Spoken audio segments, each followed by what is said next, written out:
Praise the Lord. जल्दी से जल्दी आने वाला प्रभु यीशु मसीह की आदि पवित्र नाम है। सब पवित्र लोगों को मसीह देता हूँ। प्रभु की बड़ी अनुग्रह से प्रभु ने और भी एक दिन दान दिया। मैं हमेशा आपको बोलता है ना, और भी एक दिन दान दिया, कितनी बड़ी बात है। हमें अवसर मिला, क्योंकि बुराई भरा दुनिया में और भी प्रभु के साथ जी करके प्रभु का गौरव करने के लिए अवसर मिलना बोलेगा तो भक्तों के लिए बहुत श्रेष्ठ बात है। हमें मिलने वाला अवसर, समय बहुत मूल्यवान है। उसको सही रीति में इस्तेमाल करना हमारे कर्तव्य है ना। कल हम लोग देख रहा था एक मसीह जीवन, और मसीह जीवन का सही अर्थ ना जान करके जीना कितना बड़ा धोखा है। क्योंकि मसीह जीवन मसीह के पीछे चलने वाले जीवन है। मसीह जीवन अपनी इच्छा पूरा करने वाला जीवन नहीं। और तो जैसे मैंने कल आपको समाप्ति में एक वचन पढ़ाया था, फिलिपियों 2:21, क्या बोला? सब लोग प्रभु का बात नहीं, अपने अपनी बात की खोज में है, अपनी अपनी खुशियों में है। मतलब प्रभु जिस काम के लिए बुलाया वो बातों में वो लोग नहीं, या उनको मालूम नहीं प्रभु ने उनको किसी लिए चुना। प्रियो, हम प्रभु का महिमा के लिए सृजे भी लोग हैं। आज मेरे जीवन से प्रभु का महिमा हो रहा है कि नहीं, ये बात को जानना कितना श्रेष्ठ बात है। और हम इसके बारे में नहीं जानेगा, जिंदगी में कितना बड़ा धोखा खाएगा। हर एक पवित्र लोगों में बहुत प्रोत्साहन देना चाहता हूँ। आज ये संदेश आप बहुत ध्यान से सुनना। क्यों? क्योंकि और एक मौका नहीं, जिंदगी एक ही मौका है। ये कैसे भी बिताने के लिए नहीं, ये आनंददा का लक्ष्य में, उस दर्शन में हमको बिताना है। वो आनंददा का दर्शन पाया हुआ प्रेरित पौलुस का आने वाले एक शब्द मैं आपको पढ़ाना चाहूँगा। फिलिपियों का पत्र, उसका पहला अध्याय, उसका 20 और 21 वचन। मैं तो यही हार्दिक लालसा और आशा रखता हूँ कि मैं किसी बात में लज्जित न हूँ। देखा, मैं किसी बात में लज्जित ना हूँ। देखिए, मैं जब प्रभु की उपस्थिति में खड़ा होने के टाइम पर मैं किसी बात में लज्जित ना हूँ। प्रियो, ये बहुत बड़ी बात है। एक एक शब्दों में बहुत गहराई है। प्रभु के आगमन में वचन कहता है बहुत लोग लज्जित होगा है। परंतु प्रियो, हमारे जीवन में हम किसी एक बात में भी लज्जित होने लायक कार्य ना करें। प्रभु में विराट पाने के बाद में हम इस बात में कितना सावधान होना चाहिए। ये कैसे संभव है ना, वो आगे अपने जीवन के अनुभव में बताता है। पर जैसे मेरे प्रबल साहस के कारण मसीह की बड़ाई मेरे देह के द्वारा सदा होती रहती है। देखो, मैं इस शरीर में रहने के समय में यीशु मसीह की नाम हमेशा महिमा पाते रहता, उसकी बढ़ाई हमेशा होते रहता। देखिए, मैं इसमें बहुत सावधान हूँ। प्रियो, हम लोग अभी शरीर में हैं। ये शरीर में रहने के समय में ये शरीर हमें आत्मीय जीवन के लिए बड़ा रुकावट है। क्योंकि आपको मालूम है, मतलब अभी रोमियो 7:18 में लिखा है कि हमारा शरीर में कोई अच्छी बात नहीं रहता। हम चाहने वाला अच्छा बात नहीं, बुरी बात ही करता। बहुत बड़ी बात है। परंतु पौलुस यहाँ पर बोलता है, मैं इस शरीर में रहने के समय में मैं इतना सावधानी से दौड़ता हूँ कि मेरी शरीर में रहने के समय में हर बात में मैं प्रभु को महिमा देती रहूँ, है ना। ये मेरा हार्दिक इच्छा है, ये मेरा बहुत बड़ा लालसा है। मैं उसके लिए दौड़ रहा हूँ। आज शरीर में रहते हुए मुझे सुनने वाला पवित्र लोगों, आपकी इच्छा क्या है? पौलुस का वो दिल की तड़प आज हमारे अंदर है क्या? क्योंकि हमारा प्रभु पवित्र है, वो हमें पवित्रता के लिए बुलाया है। तो आज हम प्रभु की इच्छा के अंदर बना नहीं रहेगा, वो पवित्र जीवन भी नहीं होगा। तो आज हम कैसा है? मैं अपनी इच्छा पूरा करने के लिए भाग रहा है, या प्रभु की इच्छा के अंदर बना रह करके उसके लिए ये शरीर में यदि कितना भी तकलीफ कष्ट भी उड़ाना पड़े तो भी आनंद से उड़ाते हुए प्रभु को महिमा करना हमारे जीवन का लक्ष्य है।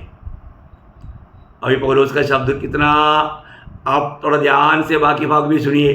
वैसे अब भी हो, चाहे मैं जीवित रहूं या मर जाऊं। देखा, मतलब मेरा जीते जीते भी प्रभु का महिमा होना चाहिए, मेरा मरने के बाद में भी महिमा होना चाहिए। क्योंकि लोग ये गवाही देना चाहिए। देखो, प्रभु का दास हमारे बीच में प्रभु का सेवा किया। कैसे सेवा किया? तन मन से सेवा किया। उसकी जिंदगी हमारे लिए एक बहुत बड़ा एक प्रोत्साहन थी, आदर्श थे, क्योंकि हम उसमें मसीह को देखते थे। देखा, ये सब लक्ष्य लगा करके इस भावना से हमारे जीवन को बिताना। प्रियो, आज हमारे जीवन कैसा है? आज कई मसीह लोगों के बारे में उनका पड़ोसियों को भी मालूम नहीं, वो एक क्रिस्ती व्यक्ति है करके, है ना। वो जिससे भी जब मिलता है उनका ऑफिस में लोगों को मालूम नहीं वो एक क्रिस्ती व्यक्ति है। क्या ऐसा जीवन ये प्रभु को महिमा देगा? हम जहाँ पर भी रहे वहाँ पर प्रभु यीशु मसीह के ज्ञान का सुगंध फैलना चाहिए, प्रभु का गौरव होना ही चाहिए। ये बहुत जरूरी बात है। तो अपने जीवन को परखना। अभी यहाँ पर पौलुस बहुत आनंद के साथ बोलता है, मैं इस दुनिया में शरीर में रहने के समय में या मेरी मृत्यु के बाद में भी मेरा प्रभु का महिमा होने लायक मैं जीवन बिताता हूँ। कितनी बड़ी बात है। और आगे, क्योंकि मेरे लिए जीवित रहना मसीह है हाँ। और मर जाना लाभ है। देखा, इसका मतलब मसीह को जीने वाले एक व्यक्ति के लिए जीना मसीह, मरना लाभ। क्योंकि मरने के बाद में जब हम प्रभु की उपस्थिति में पहुंचेंगे उस समय में हमने यहाँ पर जो बोया था उसका फल हम काटेगा। तो अभी बोने का समय है, हमें निश्चय होना चाहिए, है ना। इसी कारण बोला आज मैं किसके लिए जी रहा हूँ? मैं जी रहा है मुझ में या प्रभु जी रहा है? वही बात गलातियों 2:20 में और उसने कहा ना, आपको याद होगा, मैं मसीह के साथ क्रूस पर चढ़ाया गया हूँ। बोले का मतलब मेरा पुराना मनुष्य जो प्रभु का काम में नहीं आते थे, अभी वो कहाँ पर है? क्रूस पर है। वो मसीह के साथ क्रूस पर चढ़ाया गया और अब मैं जीवित न रहा हूँ, अभी देखा, अभी पौलुस जी रहा है, लेकिन वो बोलते हैं अभी मैं नहीं जी रहा हूँ, पर मसीह मुझ में जीवित है। मसीह मुझ में जीवित है। देखो कितना बड़ी बात है। मैंने एक बार वाचमैन नहीं बोल के प्रभु का एक श्रेष्ठ प्रभु का दास का जीवन का अनुभव में मैंने पढ़ा था कि वो एक ट्रेन यात्रा में, आपको मालूम है लंबा यात्रा में जवान लोग मिलता है तो वो लोग ताश खेलने में ले जाता है। तो अभी वो लोग ताश खेलने के लिए बैठा तो वॉचमैन को बोला आप भी आओ हमारे साथ है। तो वॉचमैन ने बोला मैंने हाथ नहीं लाया ये डालने के लिए। अरे क्या कमाल कर दिया हाथ आपका? नहीं ये मेरा हाथ नहीं, प्रभु यीशु मसीह का है। बोलने का अर्थ क्या है? मैं अपने आप को मैं मसीह को समर्पण किया हूँ, मैं मसीह को समर्पण किया हुआ एक अंग मैं मेरे लिए इस्तेमाल नहीं कर सकता। कितना सुंदर, यही तो है समझ। पौलुस कहता है मैं मसीह के साथ सूर्य पर चढ़ाया गया, अब मैं नहीं, अब मसीह मुझ में जी रहा है। देखा, मसीह मुझ में जी रहा है। प्रियो, आज हमारा हर एक अंग प्रभु का काम में आने वाला अनुभव में है तो हमें गवाही दे सकता है। क्योंकि आज प्रभु को मुंह चाहिए, मैं मेरा मुंह में प्रभु को देता हूँ तो मेरे मुंह के द्वारा प्रभु बात करे, मेरे हाथ के द्वारा प्रभु कार्य करे, मेरे आंखों के द्वारा प्रभु देखे। कितना बड़ी बात है प्रियो। हम अपने सारे अंगों को प्रभु को अर्पण करना ये हमारा रोज का कर्तव्य है। यदि हम सही रीति में अर्पण करेगा तो, इसलिए जब रोमियो का पत्री में भी पौलुस ने क्या गवाही दिया, रोमियो 14 अध्याय का 7-8 वचन में, क्योंकि हम में से तो न कोई अपने लिए जीता है। देखा, उद्धार पाए हुए लोगों के बारे में पौलुस कहता है हम में से कोई भी अपने लिए नहीं जीता और न कोई अपने लिए मरता है। देखा, वो पाप में मरने वाला लोग प्रभु के लोगों में नहीं रहेगा, अपने लिए नहीं मरता। यदि हम जीवित हैं तो प्रभु के लिए जीवित है, और यदि हम मरते हैं तो प्रभु के लिए मरते हैं। अतः हम जिए या मरे हम प्रभु ही के हैं। कितना सुंदर बात है प्रियो। हमारे जीवन में ऐसा गवाही देने के लिए हमको आना चाहिए। एक सच्चा मसीह जीवन प्रभु को जीने वाला जीवन है। प्रभु को अगर हम नहीं जीता, प्रभु का महिमा कैसे होगा प्रियो? तो प्रभु को क्यों नहीं जीना है? अभी आपको मालूम है, अगर आप कोई नौकरी करता है तो शायद दुनिया का रीति का कोई नौकरी है तो शायद 8 घंटा के लिए होगा, लेकिन आर्मी का जीवन बोलेगा तो 24 घंटे का है। कभी भी कोई भी आपको ड्यूटी सौंपेगा तो मेरे से नहीं होगा करके नहीं बोल सकता, उसको करना ही पड़ेगा। तो इसी प्रकार हमारा जीवन, क्योंकि आर्मी ने आपको खरीदा है, सरकार ने आपको खरीदा है, बहुत बड़ी बात है। तो इसी प्रकार एक मसीह जीवन मसीह का खरीदा हुआ है।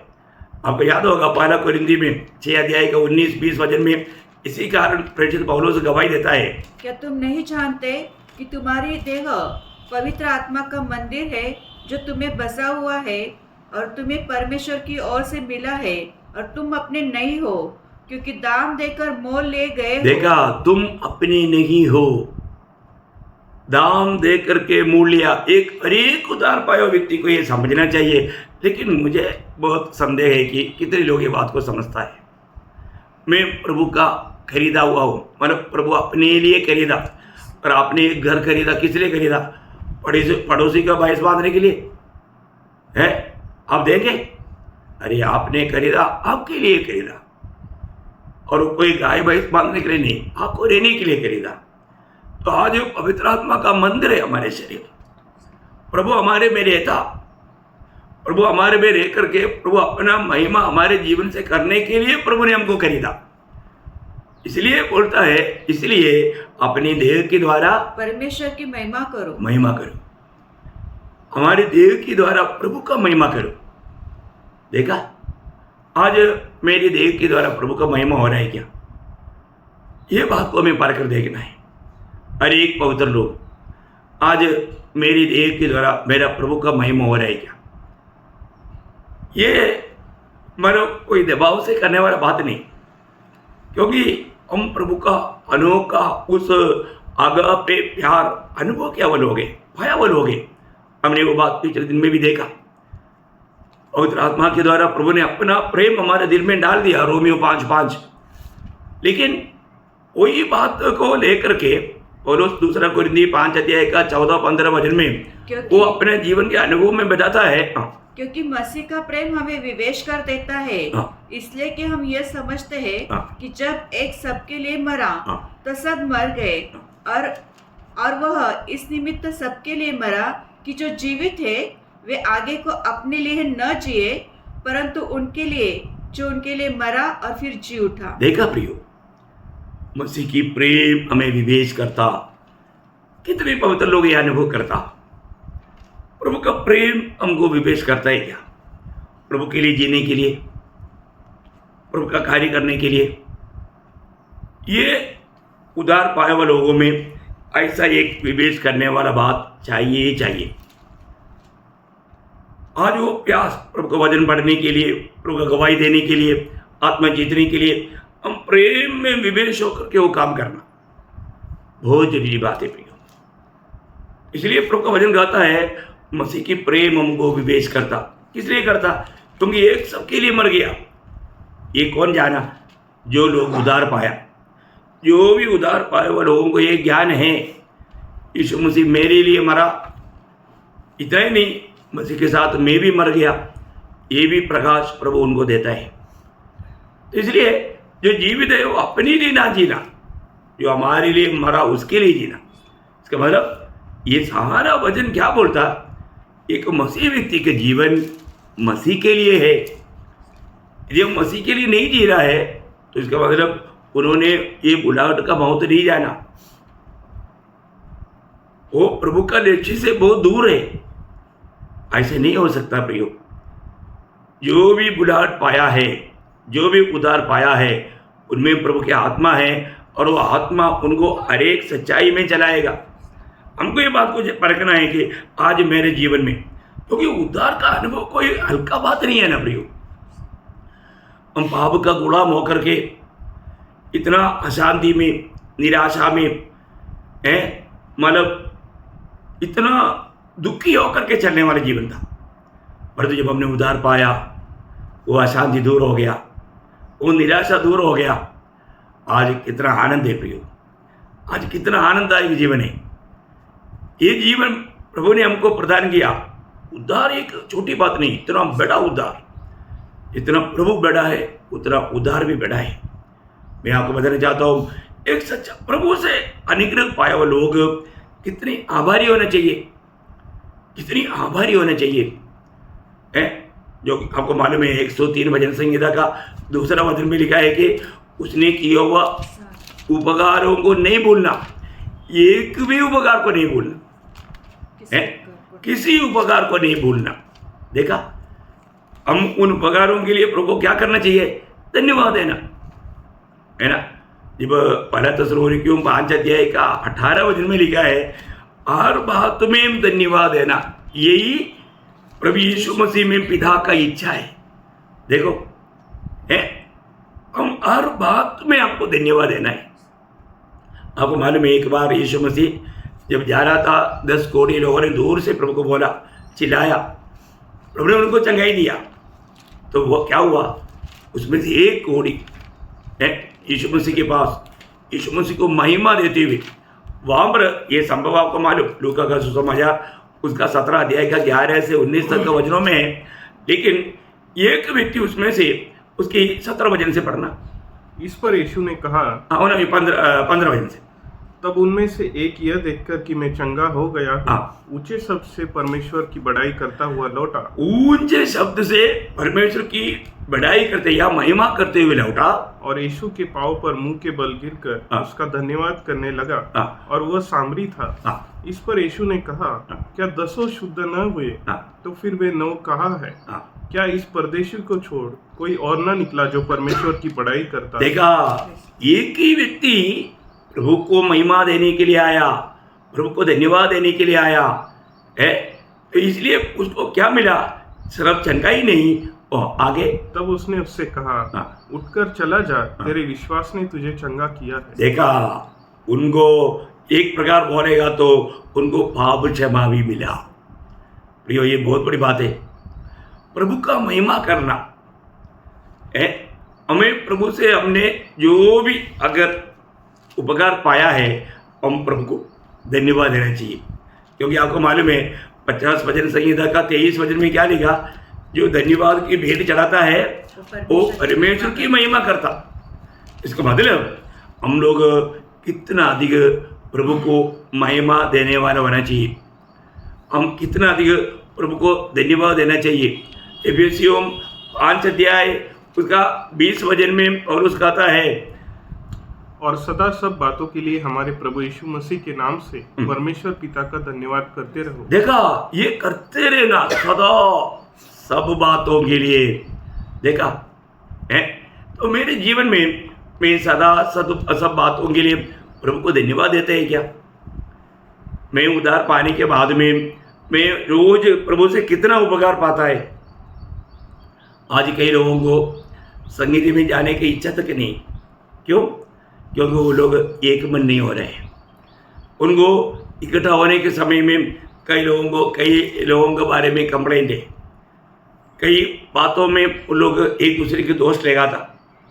प्रियो पवित्र लोग, एक बात जानना, हम प्रभु का लोग हैं तो हमारा मंडली जीवन में हो या हमारा परिवारिक जीवन में हो या हमारा ऑफिस में हो, हम किसी के साथ यहाँ पर आपको मालूम है एक ही जगह पर ऐसे एक प्रयोग है, जब रोमियो 12 अध्याय का 18 वचन में जहाँ तक हो सके एक प्रयोग ऐसा नहीं है, और तो यहाँ पर एक छूट दिया, जहाँ तक हो सके तुम भरसक सब मनुष्यों के साथ मेल मिलाप रखो। देखा, सबके साथ मेल मिलाप रखो।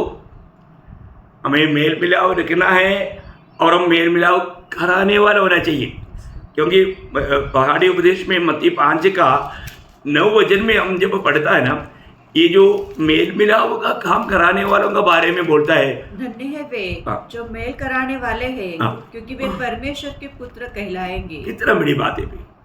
हाँ, हम लोग दूर कराने वाला नहीं, आजकल लोगों के जीवन में वही काम हो रहा है, एक दूसरे से दूर करने का काम, एक दूसरे के बारे में चुगली बोलना, है ना, बुराई करना, और उनसे दिल में कुछ नफरत कड़वाहट डाल करके दूर करना।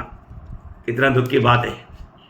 मैं पिछले दिन में भी आपको ये जो मेल के बारे में आपको संदेश दिया था, है ना। यीशु मसीह ने अपनी महायाजकपन की प्रार्थना में भी, मतलब यूहन्ना 17:11 में, 21 में, 23 में 3 बार कहता है, जैसे हम एक है वैसा वे भी एक हो, एक बनकर रहना। प्रियो, हमारा मेल, इसमें प्रभु का महिमा है, और ऐसा हम नहीं करता तो प्रभु का दिल को बहुत बड़ा हम दुख देता। और उस भी एक बार फिलिपिया मंडली से विनती किया था, उसका दूसरा अध्याय का दूसरा वचन में। ये सब बहुत श्रेष्ठ बात है। तो मेरा ये आनंद पूरा करो हाँ। कि एक मन रहो एक मन रखो और एक ही प्रेम, एक ही प्रेम, एक ही चित्त हाँ, और एक ही मनसा रखो। एक ही मन सारे को। ये बोलने का अर्थ इसी कारण किसी प्रकार भी हम लोग भिन्नता में नहीं आना चाहिए, एक मन होना चाहिए। एक मन होने के लिए हमको हो सकता है कि मानो किसी ने कुछ बोला हुआ बात आपको दिल में मानो दुख दिया और आपने वो बात के कारण से कड़वाहट रखा हो, प्रियो हमें क्षमा करना है, सबको क्षमा देना है। वो क्षमा नहीं मांगा हो तो भी क्षमा देना है ना। हर एक से मेल मिलाओ में रहना प्रियो, हमारे कारण कोई हमसे दूर ना हो, दुखी ना हो। एक सच्चा प्यार में रहना, मेल मिलाव में रहना, एक बनकर रहना। आप देखो ना, एक शरीर का कोई भी अवयव आपस में भिन्नता में रहता है क्या? नहीं। तो मंडली प्रभु का शरीर है, उसका सिर यीशु मसीह है। तो यीशु मसीह से आलोचना पाने वाले लोग भिन्नता में कैसे रहेगा? नहीं तो फिर प्रभु का निंदा हो जाएगा, प्रभु का नाम की बदनाम करने वाला बनेगा। तो हमें ये बात को परखना है। आज मेरे जीवन से प्रभु का महिमा हो रहा है क्या? हर एक बातों में, छोटी छोटी बातों में तक। अभी आपको याद होगा जब पहला कुरिन्थी मानव उसका 10 अध्याय का 31 वचन में क्या बोला? इसलिए तुम चाहे खाओ चाहे पियो, हाँ। चाहे जो कुछ करो, हाँ। सब कुछ परमेश्वर की महिमा के लिए करो। हाँ, बोलने का अर्थ तुम जो कुछ भी करो परमेश्वर की महिमा के लिए करो। क्योंकि खाने पीने के पीछे ठोकर खिलाने वाला बहुत बात होता है ना। जब आप रोमियो का पत्री उसका 14 अध्याय है, उसका 6 वचन पढ़ना। रोमियो उसका 14 अध्याय 6 वचन। जो किसी दिन को मानता है हाँ। वह प्रभु के लिए मानता है, हाँ। जो खाता है वह प्रभु के लिए खाता है, हाँ। क्योंकि वह परमेश्वर का धन्यवाद करता है। हाँ। और जो नहीं खाता वह प्रभु के लिए नहीं खाता और परमेश्वर का धन्यवाद करता है। अच्छा, मतलब खाने वाला कभी भी ना खाने वालों को दोष नहीं लगाना। आगे बहुत विस्तार से लिखा है। मैं समय को बचाने के लिए आप लोगों भागों को पढ़कर देखना ना, उसका 15 से 17 तक पढ़ना।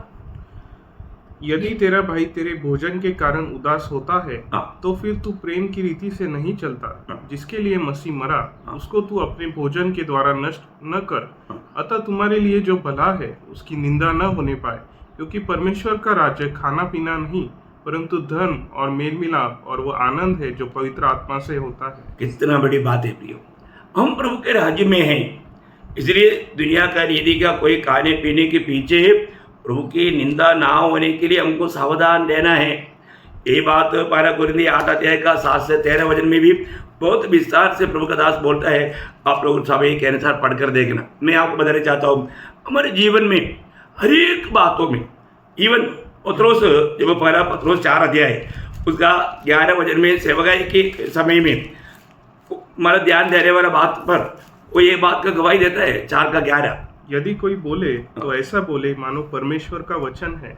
यदि कोई सेवा करे तो उस शक्ति से करे जो परमेश्वर देता है, जिससे सब बातों में यीशु मसीह के द्वारा परमेश्वर की महिमा प्रकट हो। देखा, यीशु मसीह के द्वारा पिता परमेश्वर को महिमा मिलती रहना चाहिए। प्रियम, आज हमारा काम कैसा है?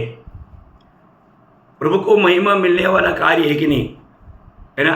सेवकाई में एक अच्छा फलदायक सेवकाई, जब रोमियो का पत्र है उसका 6 अध्याय उसका 22 वचन, रोमियो उसका 6 अध्याय का 22 वचन। परंतु अब पाप से स्वतंत्र होकर हाँ। और परमेश्वर के दास बनकर हाँ। तुमको फल मिला जिससे पवित्रता प्राप्त होती है, जिसे पवित्रता प्राप्त होता है और उसका अंत अनंत जीवन है।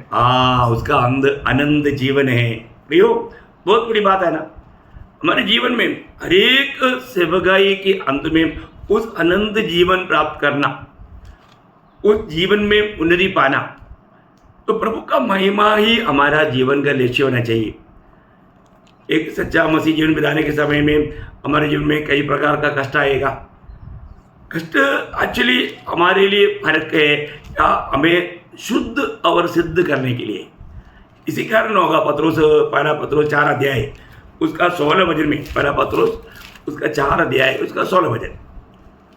पर यदि मसीह होने के कारण दुख पाए हाँ। तो लज्जित ना हो, हाँ। पर इस बात के लिए परमेश्वर की महिमा करे। देखा, इसका मतलब यीशु मसीह होने के या एक मसीह जीवन बिताने के कारण हमें दुख कष्ट उठाना पड़ता है, तो प्रियो हम कभी भी निराश नहीं होना।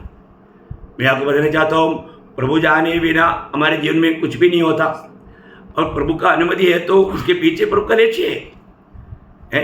ऐसे समय में आपको मालूम है, कष्ट का समय, मुसीबत का समय में शैतान भी धोखा देने वाला कार्य कर सकता है, लेकिन हमें उसमें सावधान रहना, हम उसकी परीक्षा में नहीं पड़ना। हमें हमेशा एक पॉजिटिव नज़र से उन बातों को देख करके हम उसमें प्रभु को महिमा देते जाना। हर एक अवस्था को पार करने का अनुग्रह प्रभु देगा। कष्ट हो, निंदा हो, वेदना भी हो, जो भी हो प्रियो, ये सब हमारे आनंददा के फायदा के लिए रहेगा।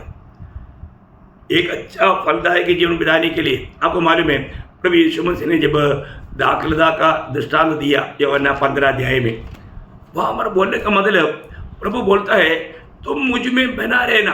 उसका 15 अध्याय का 4-5 वचन, तुम मुझ में बने रहो और मैं तुम में।